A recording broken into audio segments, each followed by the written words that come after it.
Olá, queridos alunos. Na correção de hoje, nós vamos corrigir essas perguntas sobre crônica argumentativa. O texto sugerido aqui no livro foi Protesto Tímido, o qual vocês fizeram a leitura para responder, né? Vamos aqui, então. Na questão 1, falava assim: algumas expressões podem ser eliminadas de um texto sem prejudicar sua compreensão. Outras, entretanto, apresentam valor argumentativo, já que com elas procura-se acentuar significados e mobilizar o leitor. Releia os trechos a seguir e explique o sentido sugerido pelas expressões destacadas. Então, da letra A a D, nós temos aqui expressões dentro dessas frases que estão em destaque e vocês teriam que explicar o que sentido que essas expressões têm dentro dessas frases. Na letra A, segundo as estatísticas, como ele existem nada menos que 25 milhões no Brasil. Então, essa expressão nada menos destaca que a quantidade de crianças abandonadas é grande, né? É elevada. Na letra B, para entender, só mesmo imaginando meu filho largado no mundo aos 6, 8, 10 anos de idade. Então, só mesmo está indicando que a única maneira de se entender essa situação é imaginando, se colocando no lugar, né? Vocês podem dar pause e fazer as correções no seu livro. Na letra C, não temos disposição sequer para olhá-lo e simplesmente o atendemos ou não para nos livrarmos depressa de sua incômoda presença. Essa palavra sequer sugere que olhar o menino é o mínimo que poderíamos fazer, né? Acentua o fato de que se não fazemos nem isso, não faremos mais nada então para poder ajudar. Simplesmente está demonstrando um certo desdém, né? Ou seja, que a gente age sem pensar, sem ter consciência, né? E aqui reforça a ideia de que queremos apenas nos livrar daquela incômoda situação. Na letra D. Mas a verdade é que hoje eu vi meu filho dormindo na rua, exposto ao frio da noite. Além de nada ter feito por ele, ainda o confundi com um monte de lixo. Esses termos destacados aí está acentuando a gravidade da omissão, né? Além de, revela que o autor sente culpa por nada ter feito pelo menino. E o termo ainda introduz um dado novo, que torna mais grave ainda a sua falta de atitude. Na questão 2, pergunta-se assim: no início do texto, o autor faz uma descrição minuciosa do menino abandonado de que viu quando voltava para casa. Na letra A, que termos o autor usa para se referir aos braços e às pernas do menino? Ele usou os termos gravetos e gambitos, né, para se referir aos braços e às pernas dele. Na letra B, que característica física é acentuada pelo uso desses termos? Quando ele usa esse termo graveto e gambito, está querendo mostrar que esse menino é muito magro. Então, a extrema magreza do menino. Na letra C, as expressões um bicho, um saco de lixo mesmo, traste inútil, foram usadas com a intenção de ofender o menino ou de denunciar o modo como era tratado pelas pessoas que passavam por ele. Então, essas expressões, elas denunciam o modo como esse menino era tratado pelas pessoas, né? Segundo o texto, ninguém dava atenção ao fato de haver um menino dormindo ali na rua, exposto ao frio.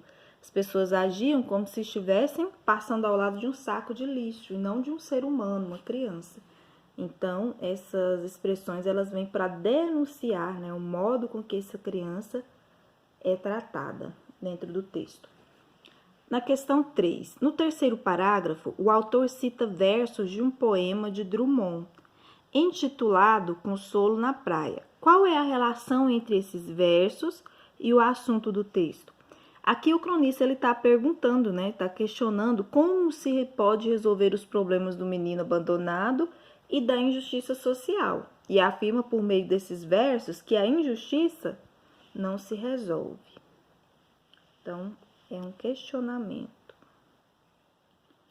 Na 4, explique o título da crônica Protesto Tímido. Esse título ele indica certo limite para o protesto que o texto pode realizar, não é? O termo tímido ele está se referindo à incapacidade do texto por si só resolver a situação do menor abandonado. A crônica, então, constrói ao mesmo tempo uma série de argumentos para que os leitores modifiquem sua forma de olhar para as crianças abandonadas e de agir diante delas. Portanto, mesmo que incapaz de realizar a transformação por si só, o protesto tímido, né, o texto, ele faz parte de um processo possível de mudança. Então, esse texto ele vem como uma forma de tentar fazer com que os leitores eles reflitam, né, sobre essa situação e mudem o seu ponto de vista. As próximas perguntas sobre adjunto adnominal.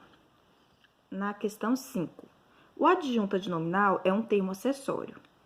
Antes de darmos início ao estudo desse conteúdo, relembra quais são os termos essenciais da oração, assinalando.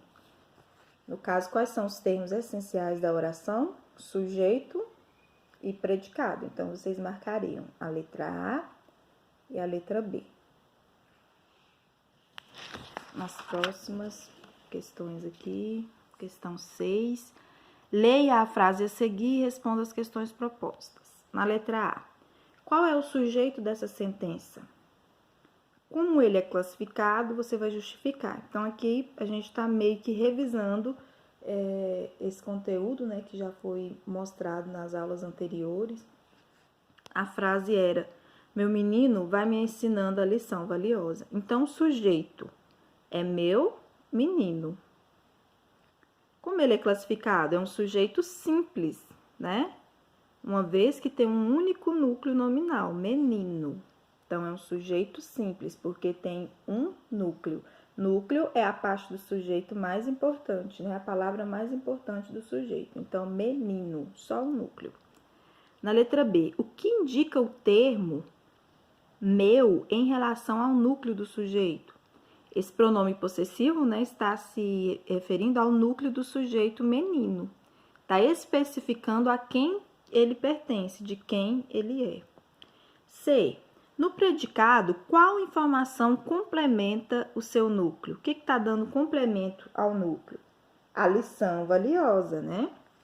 Lição é substantivo e complemento verbal. E a é artigo e especifica, lição, né?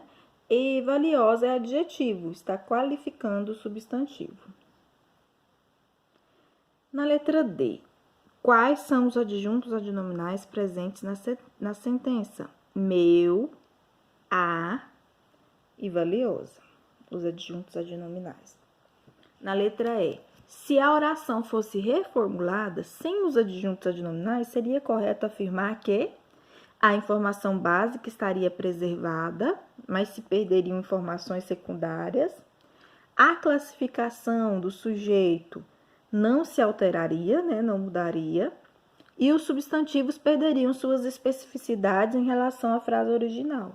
Então, essas são as alternativas que vocês deveriam marcar. Na questão 7, assinale as alternativas em que a expressão destacada é uma adjunta adnominal. Em seguida, indique o substantivo ao qual o adjunto se refere. Então, nós temos aqui: flores de diversas cores foram usadas na decoração. Então, aqui nós tem que assinalar, né? Porque essa de diversas cores é um adjunto, está se referindo ao substantivo flores, né? Então, adjunto adnominal. Na letra C, o resultado do exame foi bastante favorável ao aluno. Então, ao aluno não é adjunto adnominal. C, a preferência dos alunos era pelos trabalhos em dupla. Então, marca também. Dos alunos está se referindo ao substantivo preferência. A D, todos tinham muito respeito pelo professor. Não é.